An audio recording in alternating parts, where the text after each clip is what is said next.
आखिरकार तकरीबन 9 दशक के बाद देश में जातीय जनगणना की राजनीति आ ही गई और इसके लिए नीतीश कुमार ने बड़ी मेहनत की, बिहार की सरकार ने, सुप्रीम कोर्ट तक भी दौड़ करनी पड़ी, लेकिन आखिरकार वो अपने जातीय जनगणना के आंकड़ों को सार्वजनिक करने में सफल हो गए। और इसके लिए भी दिन भी उन्होंने चुना, गांधी जयंती का दिन। ये दिन क्यों चुना, ये अपने आप में बड़ी सोचने वाली बात है, क्योंकि गांधी किसी भी रूप में जाति व्यवस्था के खिलाफ थे और 1930 के बाद तो गांधी जी ने जाति व्यवस्था के विरोध में खुलकर बोलना शुरू कर दिया था। वो यहाँ तक कहते थे कि जो मनुस्मृति की व्यवस्था है, ऐसा कोई कानून कभी लागू भी रहा होगा वो नहीं कह सकते हैं यकीन के साथ, लेकिन ये व्यवस्था एक रिवाज के रूप में, कस्टम के रूप में भारतीय समाज में चलती रही। और ये कस्टम, उन्होंने कहा कि ये कस्टम भारत की धार्मिक व्यवस्था के अनुरूप नहीं है, क्योंकि भारत की धार्मिक व्यवस्था दूसरे को स्पेस देती है, वो किसी को कष्ट नहीं दे सकती, वो भेदकारी नहीं है। इस तरह की बातें महात्मा गांधी किया करते थे और उनकी जयंती पे नीतीश कुमार ने जातीय जनगणना के आंकड़े सार्वजनिक करके सोशल जस्टिस के नाम पर एक नई जातीय राजनीति को हवा दे दी है। खैर, भारत में जाति, इस विषय पे अगर कहा जाए तो ऐसा कोई क्षेत्र नहीं दिखता जहां पर जाति हावी ना हो। जाति लोगों के खून में बसी हुई है।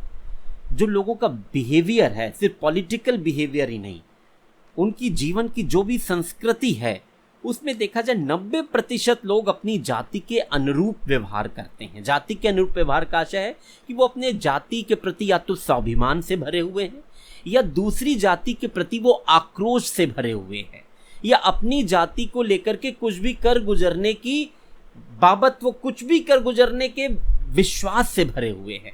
ऐसा लोगों के बिहेवियर में देखा जाता है, यानी जाति बहुत अंदर तक घर कर गई है। ये जाति व्यवस्था क्या हमेशा से भारतीय समाज में थी? इसके कोई बहुत ज़्यादा आंकड़े नहीं मिलते हैं, कोई बहुत ज़्यादा ऐसा लिटरेचर भी नहीं मिलता है कि भारत में जाति व्यवस्था जो है, अगर वो मनुस्मृति की बात को छोड़ दें, जो वैदिक पीरियड से और उत्तर वैदिक पीरियड में जो हम एक हिंदू धर्म शास्त्रों की बात करते हैं, अगर आप उनको छोड़ दीजिए तो जो ज्ञात इतिहास है, जो नोन हिस्ट्री है, उसमें कभी जाति व्यवस्था को लेकर इतनी रूढ़िवादी व्यवस्था कभी भारत में रही, ये देखने को नहीं मिलता।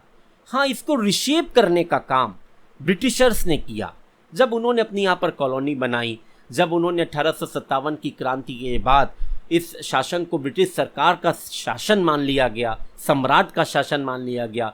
उसके अंतर्गत ईस्ट इंडिया कंपनी के शासन के बाद जब ये ब्रिटिश भारत बना, उसके बाद उन्होंने एक मैथोडोलॉजी अपनाई कि यहाँ पर उन्होंने जानना चाहा कि भारत एक बहुत डाइवर्सिटी का देश है, अलग अलग रोज है, अलग अलग रियासतें हैं, अलग अलग राज्य हैं, अलग अलग लोगों की ज़मींदारी है, तालुकेदारी है। तो उन्होंने सिस्टम में देखा कि कौन सी जाति कहाँ पर हावी है, उसका क्या बिहेवियर है। इसके लिए उन्होंने जनगणना का काम 1860 के दशक से ये अंग्रेज सरकार जो उस समय थी, ब्रिटिश भारत की सरकार, उसने करना शुरू किया। उसने जातियों को कोडिफाइड किया, उसने जातियों के ब्राह्मण, क्षत्रिय, वैश्य, शूद्र की उस मनुस्मृति के कॉन्सेप्ट को उसने लिया। इसके अलावा दूसरी जातियां और वर्ण जो भारत में उस समय, उसकी जानकारी में उसने एंथ्रोपोलॉजिस्ट को लगाया, सोशियोलॉजिस्ट को लगाया। तमाम जो उस समय जिन्होंने मद्रास प्रेसिडेंसी की या बिहार की, जिन्होंने जनगणना की, बाद में किताबें भी लिखी, उन्होंने बताया कि ऐसा रिजिड जाति सिस्टम भारत में इसके पहले नहीं था, लेकिन उन्होंने कोडिफाइड किया। उसके बाद लोगों में जाति भावना भी बढ़ी।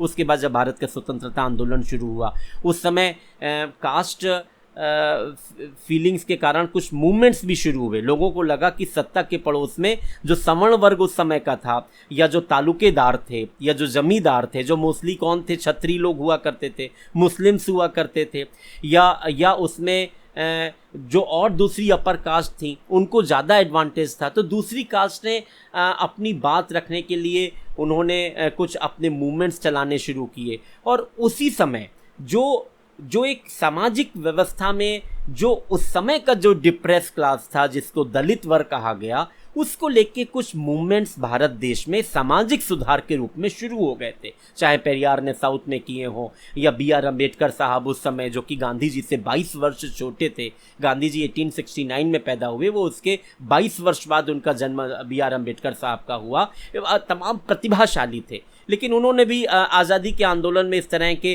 कास्ट मूवमेंट्स उन्होंने स्टार्ट कर दिए थे, डिप्रेस सेक्शन की बात को उठाना शुरू कर दिया था, अपनी प्रतिभा के साथ उनको सुना भी खूब जाता था। तो उस समय भारत के स्वतंत्रता आंदोलन में भी एक बार जब ये जो पूना पैक्ट की बात आती है, इसके पहले जो कम्युनल अकॉर्ड की बात आती है, उससे जाति का भारतीय राजनीति में समावेश होता है, जिसके बारे में हम सब लोग जानते हैं कि किस तरह से एक अलग इलेक्टोरेट दलित वर्ग के लिए भारत में बना था उस समय, जो बाद में गवर्नमेंट ऑफ इंडिया एक्ट में भी बना और भारतीय संविधान में भी अलग से SC और ST के लिए सीटों का निर्धारण सेंट्रल असेंबली में भी हुआ और लेजिस्लेटिव काउंसिल्स में या लेजिस्लेटिव असेंबलीज में भी हुआ। इस तरह से जाति यहाँ पर अपना प्रभाव डाल रही थी। पर भारतीय स्वतंत्रता प्राप्ति के बाद जाति भारतीय राजनीति में या भारतीय समाज में अपना प्रभाव दिखाने में उसको समय लगा, क्योंकि वो कांग्रेस का गौरव काल था, नेहरू का गौरव काल था। वो गौरव काल जब समाप्त हुआ, जब कांग्रेस थोड़ी कमज़ोर होने लगी, इंदिरा गांधी का भी जब गौरव काल उठा और बीच में जब थोड़ा मध्यम हुआ इमरजेंसी के पीरियड के बाद और जनता पार्टी की सरकार आई, उस समय बैकवर्ड पॉलिटिक्स ने अपने भारत देश में सर उठाना शुरू किया, या उस समय बैकवर्ड जातियों के नेताओं ने उभरने का काम शुरू किया। उस समय मोरारजी देसाई के नेतृत्व में जो सरकार जनता पार्टी की सरकार बनी थी, 79 में उसने एक मंडल कमीशन बनाया, उसने अपनी रिपोर्ट दी, और जब VP सिंह की सरकार राजनीतिक परिस्थितियों के कारण जब बनती है तो 1990 में VP सिंह उस समय की तत्कालिक राजनीतिक परिस्थितियों के कारण मंडल कमीशन को लागू करते हैं। उस समय जो आज ये 3 दशक के बाद नीतीश कुमार ने जिस जातीय जनगणना की बात करके बैकवर्ड पॉलिटिक्स को उभारने का काम किया था, उस समय मंडल कमीशन की रिपोर्ट को लागू करके कमोबेश बड़े कैनवास पर बड़ा काम करने का काम VP सिंह ने किया था। और मंडल कमीशन ने देश की राजनीति को, देश के सोशल स्ट्रक्चर को, सोशल इंजीनियरिंग को बदल दिया था, और जिसके बारे में हम सब लोग जानते हैं कि किस तरह से कि उसके बाद एक सोशल अपलिफ्टमेंट हुआ। वो जातियां जो हाशिए पर थीं, जो बैकवर्ड पॉलिटिक्स के या बैकवर्ड जातियां जो नॉर्दर्न इंडिया के क्षेत्र में हाशिए पर थीं, चाहे यादव हों, कुर्मी हों, लोध हों, निषाद हों, दूसरी बिरादरियां हों, राजभर हों, पटेल हों, तमाम इस तरह की बिरादरियां हाशिए पे चल रही थी, इनको अपना नेतृत्व मिला। इन लोगों को जो सोशली और एजुकेशनली ये बैकवर्ड कास्ट थी, इनको सरकारी नौकरियों में रिप्रेजेंटेशन मिलने से, शैक्षिक संस्थानों में रिप्रेजेंटेशन मिलने से इनके लोगों ने पढ़ाई शुरू की।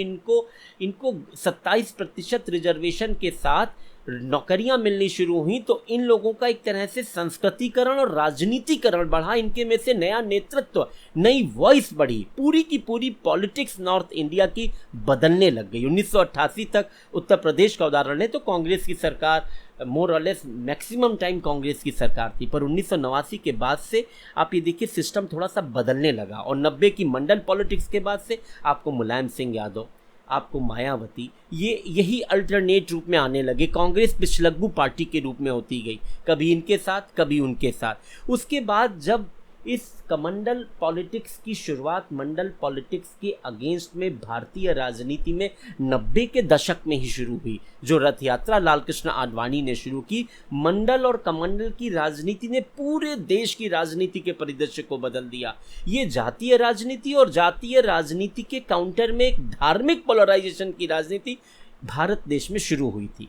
अब जब नीतीश कुमार ने ये जातीय जनगणना के अपने आंकड़े सार्वजनिक करके backward caste, other backward caste और अति पिछड़े वर्ग के अधिकारों की मांग उठाई है, उसको लेके अगले दिन जिस तरह से उन्होंने ऑल पार्टी मीटिंग की है, उसके बाद सभी राजनीतिक दलों ने, किसी ने विरोध नहीं किया कि जातीय जनगणना हुई है, इसके आंकड़े नहीं सार्वजनिक करने चाहिए, देश को जातीय आग में, जातीय विभाजन की आग में हमें झोंकने का काम नहीं करना चाहिए। किसी ने ऐसी कोई स्टडी नहीं की कि अगर इस तरह की आप एक डाटाज लाएंगे जो गवर्नमेंट के लिए तो ज़रूरी है, पर ऐसा डाटाज कहीं जनता में तो आपस में कोई भेद नहीं पैदा करेगा, इसकी कहीं कोई चर्चा नहीं हुई। सभी राजनीतिक दलों ने केवल पॉलिटिकल एंगल पे बात की है।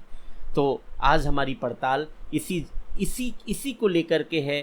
क्या वास्तव में ये जो जातीय विभाजन या ये जो जातीय तस्वीर नीतीश कुमार के बिहार के जातिगत सर्वे से सामने आती है, देश की राजनीति में, देश की सामाजिक व्यवस्था में क्या चेंज करेगी? जब ऐसा ही मंडल कमीशन की रिपोर्ट 1990 में आई थी, तो जो बीजेपी 1984 में केवल 7.5% वोट बैंक जिसका था, उसने इस मंडल पॉलिटिक्स के काउंटर में सारे हिंदुओं को एकजुट करके और अपने अपर कास्ट की बात को सुनते हुए, विशेष रूप से अपर कास्ट की पार्टी बीजेपी जानी जाती थी, उसने सारे हिंदुओं को गोलबंद करते हुए इसके जवाब में रिलीजन पॉलिटिक्स स्टार्ट की थी। और राम मंदिर के मुद्दे के पीछे उन्होंने पूरे हिंदू समाज को संगठित किया था। परिणाम क्या हुआ था? 7.5% से उनका वोट बैंक बढ़ा 21%, फिर 30%, और मनु से मोदी तक की भारत की यात्रा में ये वोट बैंक 50% तक बढ़ गया।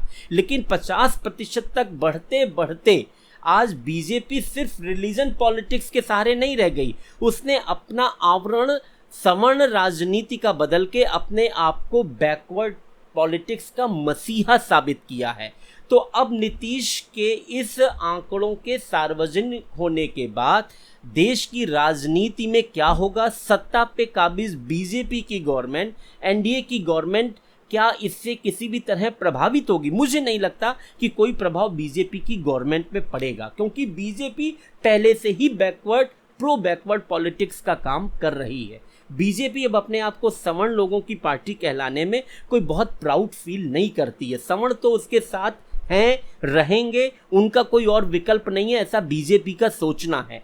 लेकिन इस आंकड़ों के आने के बाद अब छोटी छोटी जातियों का स्वाभिमान जगेगा, छोटे छोटे क्षेत्रीय दल उभरेंगे। नॉर्दर्न इंडिया की पॉलिटिक्स में बीजेपी की हिजेमोनी इस समय है, पर वो कायम रहेगी? इस पे एक प्रश्न इस पर लगेगा कि बीजेपी इस बैकवर्ड पॉलिटिक्स को टैकल कैसे करती है, और जब चारों तरफ बैकवर्ड पॉलिटिक्स की बात होगी तो वो अपने सवर्ण वोट बैंक को इंटैक्ट कैसे करेगी। इसके अलावा जो छोटी छोटी जातियों के जो आंकड़े आए हैं, उनको अपनी जनसंख्या और अपनी ताकत का पता चला है, उनको वो अपने लिए ज़्यादा शेयर मांगेंगे। उसमें किस तरह से कोप अप करेगी बीजेपी, ये देखने वाली। और क्षेत्रीय दल इन आंकड़ों का कैसे क्या उपयोग करते हैं या दुरुपयोग करते हैं, क्योंकि अब इसकी संभावना ज़्यादा है कि जब आज एक चीज़ स्पष्ट हो गई है कि देश में जो 27% ओबीसी का रिजर्वेशन है सेंट्रल सर्विसेज में और एजुकेशनल इंस्टीट्यूशंस में, स्टेट्स में कहीं कहीं काफ़ी ज़्यादा रिजर्वेशन है इससे, पर अब वो जब कहेंगे कि हमारी जनसंख्या पूरे देश में कमोबेश, अगर इसी जातिगत आंकड़े को आप आधार मांगे, बिहार और उत्तर प्रदेश में तो बैकवर्ड जनसंख्या ज़्यादा है, लेकिन अगर पूरे पैन इंडिया की बात करें तो उनका कहना है कि 50 से 60% तो बैकवर्ड पॉपुलेशन भारत देश में है ही।